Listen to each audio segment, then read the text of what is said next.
second component in human organisations is the mind. And this really is how we fuel the organisation. Work has very much shifted from a game of snakes and ladders to Tetris. In this complex and evolving environment, we need to find ways to constantly transform. We need to identify moments of alignment to fuel growth for people and business. And we need to build environments where humans can flourish.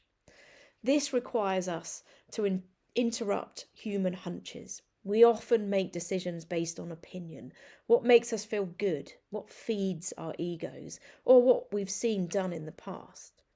We can misinterpret progress for pace, we can get lost in tasks and forget the real drivers and impact that our work has. Research shows that we regularly underestimate the potential of women. People promoted are more likely to leave within the first 6 months because the promotion comes too late. We're confused about what good management is and who would make a great manager. And we frequently go external to fill roles when we could, if we knew where those people were and their skills, fill them internally.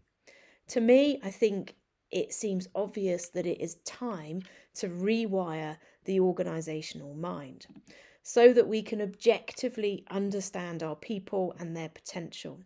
We need to use validated models and tools to reveal true potential and facilitate a flow of talent in and around organisations. We need to fuel daily learning habits, create tools, systems and practices to enable sharing and development.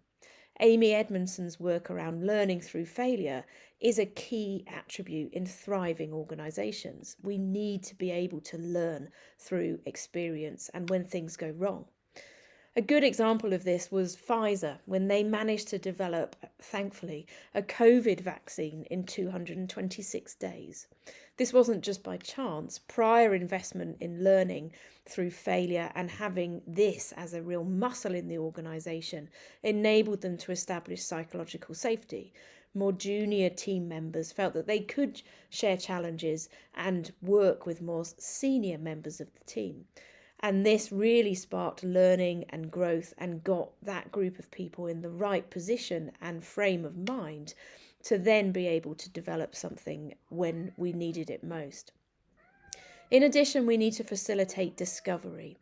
There's always going to be challenges. We need to be open to new ideas and perspectives.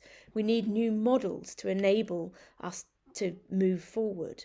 For example, in our organisation, should we be thinking about having multiple leaders? It is such a big and responsible job. Can we deconstruct jobs to skills? We need to be able to facilitate networks inside and outside. Organisational network analysis in an organisation that's really connected would look like a bustling city at night with information being shared back and forth to enable progress.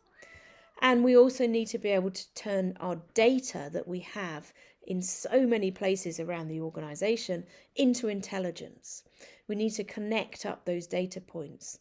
Bursin talks about dynamic organisations being flatter, focused on skill development, able to quickly mobilise people and teams. They're agile, they fuel networks and connections, and that means that they're ready for constant transformation.